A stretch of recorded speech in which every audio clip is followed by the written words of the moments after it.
Assalamualaikum warahmatullahi wabarakatuh. Perkenalkan, nama saya Nurul Rosaweto Sofu, NIM 1818142, kelas C, dari Prodi Teknik Informatika, Fakultas Teknologi Industri Universitas Ahmad Dahlan. Di sini saya akan mempresentasikan proses pengerjaan tugas di pertemuan 1 sampai dengan tugas di pertemuan 4 untuk memenuhi uji kompetensi 1 mata kuliah pengembangan rekayasa perangkat lunak. Tugas 1A, pendaftaran di WA Grup PRPL 2020. Caranya adalah dengan masuk ke link yang telah disediakan di e-learning UAD, kemudian melakukan screenshot apabila sudah masuk ke dalam grup PRPL 2020. Screenshot dilakukan dengan melalui HP teman Anda. Kemudian tugas 1B, pendaftaran di mailing list PRPL 2020. Dilakukan dengan mengklik tautan grup atau my list yang telah disediakan dengan menggunakan akun webmail.uad.ac.id. Tugas 1C, pendaftaran di GitLab.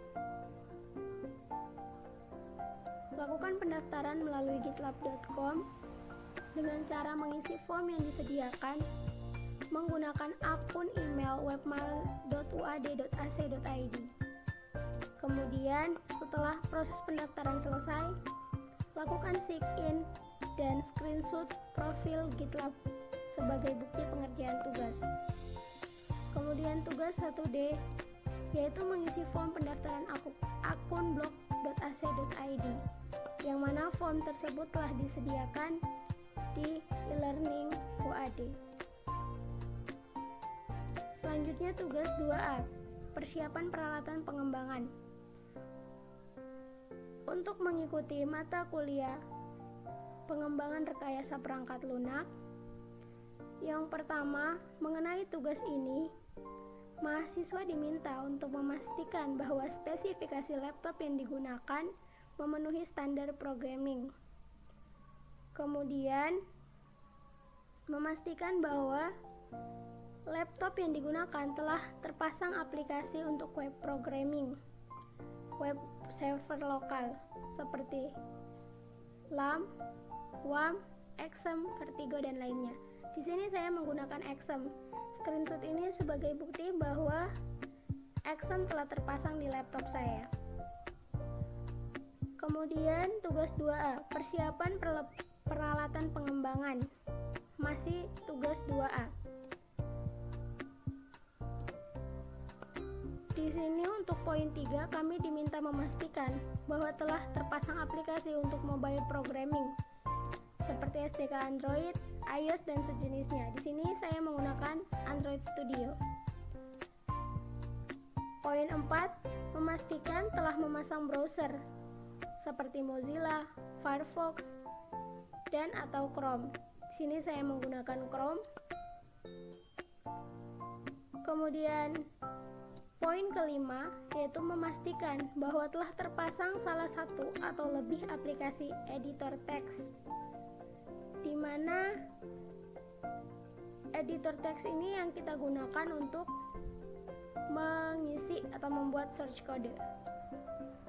Di sini saya menggunakan Sublime Text dan IntelliJ.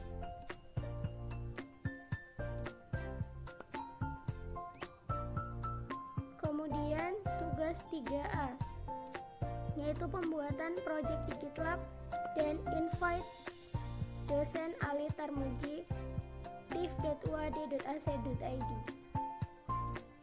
Setelah kita melakukan registrasi akun GitLab, kita akan membuat project dengan akun yang sudah kita miliki. Caranya yaitu terlebih dahulu adalah masuk ke profil kita, kemudian klik tombol new project. Setelah klik tombol new project, isikan nama project yang ingin kita buat. Karena di sini untuk memenuhi tugas, maka mahasiswa wajib menulis nama project dengan format TA strip PRPL 2020 kelas, NIM, dan judul inisial aplikasi yang akan dibuat melalui project ini. Kemudian klik tombol Create Project. Selanjutnya, jika telah membuat project, lakukan perekrutan member dalam tim melalui email. Caranya yaitu klik setting, kemudian klik members, ketikkan email member yang akan diundang sebagai developer. Bisa juga sebagai guest jika diinginkan. Tetapi karena ini untuk memenuhi tugas, maka dosen dijadikan sebagai developer. Kemudian bisa mengisikan expiration date sesuai dengan kebutuhan. Jika sudah selesai, klik invite. Selanjutnya tugas 3B, pemasangan Git client di laptop atau plugin Git di editor. Nah, pemasangan ini berguna untuk memudahkan para programmer dan atau developer dalam pengelolaan project yang ada pada GitLab, sehingga melakukan kolaborasi dengan salah satu aplikasi Git client. Di sini saya menggunakan SmartGit. Caranya yaitu dengan download dan install aplikasi SmartGit di laptop. Ini ya, karena saya sudah mendownload dan saya sudah install. Kemudian saya masuk kembali ke project GitLab. Nah, di mana kita akan mengcopy link clone with HTTPS. Kemudian masuk kembali ke SmartGit untuk melakukan kolaborasi dengan memasukkan link clone with HTTPS tadi. Selanjutnya tugas yang keempat, yaitu menyusun analisis kebutuhan pengembangan dan rancangan aplikasi.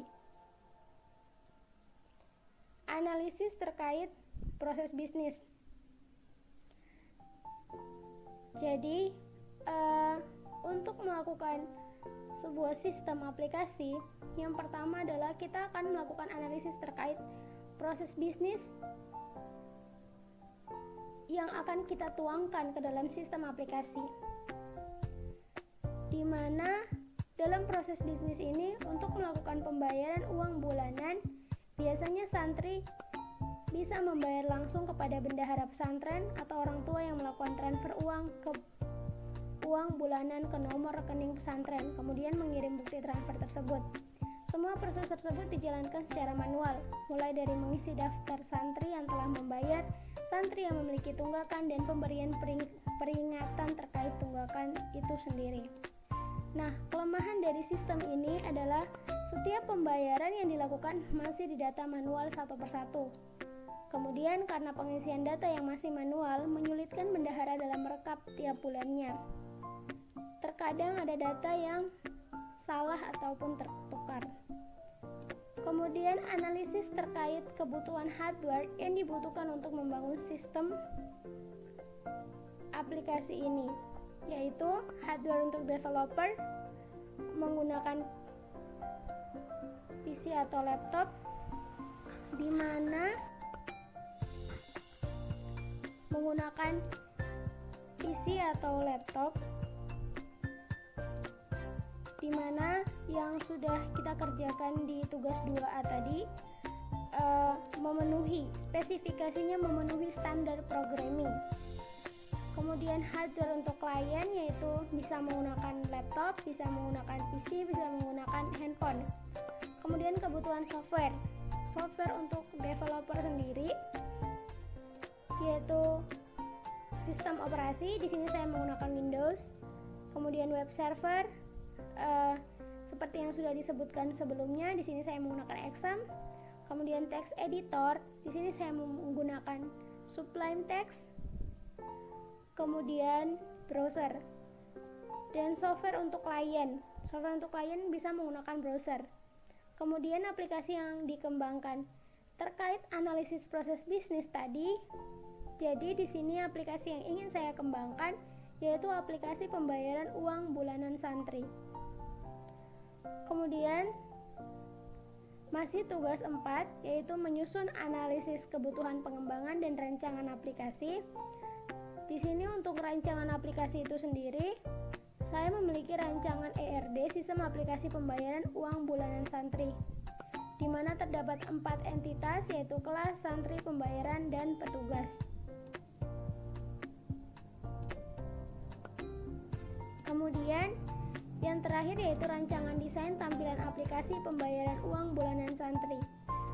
Di sini ada desain tampilan login, kemudian desain tampilan indeks, di mana ketika masuk dalam aplikasi ini langsung menuju ke form transaksi.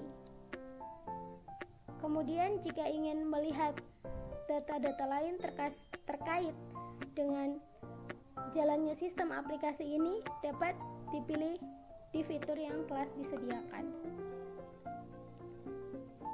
Sekian presentasi yang dapat saya sampaikan. Wassalamualaikum warahmatullahi wabarakatuh.